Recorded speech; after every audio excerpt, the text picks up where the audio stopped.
భయం లేని కోడి బాజాట్ల గుడ్డు పెట్టిందట. ఈ దొంగోని తెలివితేటలు చూడుండ్రుల్లా. పోలీసోళ్ళంటే జర్రన్న భయం ఉన్నదా ఈ బట్టెవాజిగానికి? మీదికెళ్లి సీసీ కెమెరా లైవ్ సినిమా తీస్తున్నా కూడా కేరి ఎత్తలేడు కదా. మళ్ళా ముఖానికి ముసుగ్గుడేసుకోలేదు చూడుండ్రి. పోలీసోళ్లకు సవాల్ ఇసురుతున్నాడా లేకుంటే దొంగతనం చేసుట్లా అనుభవం గిట్లా లేకున్నదా? చూత్తా అంటే లేత దొంగోడే ఉన్నట్టున్నాడు తమ్ముడు. తొలుత అట్టిగా నిల్సున్నట్టు చేసిండు. అటెంక ఎలుక కోసం పిల్లి కదా నాసు పెట్టినట్టు నాసు పెట్టిండు. ఎవలన్నా అత్తన్రా అని ఆ వంక ఈ వంక చూసిండు.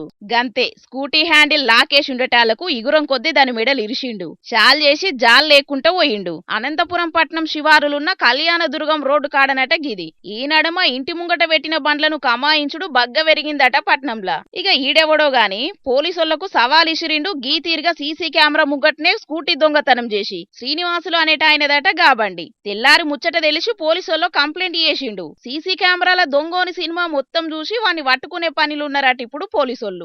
ఏమైనా దమ్ముంట పట్టుకోన్రి అనంతపురం పోలీసోళ్ళు అన్నట్టే ఉన్నది గీ దొంగతనం. మరి పోలీసోళ్ళు ఈ సవాల్ను ఎట్లా ఫినిష్ చేస్తారో గాని ఈ నడుమ పట్నంలోనైతే పొట్టు పొట్టు జరుగుతున్నాయటనుల్లా దొంగతనాలు. మొన్న 3వ పట్టణ పోలీస్ స్టేషన్ పరిధిలుండే ధర్మయ్య అనేట ఆయన బండి కూడా పోయిందట.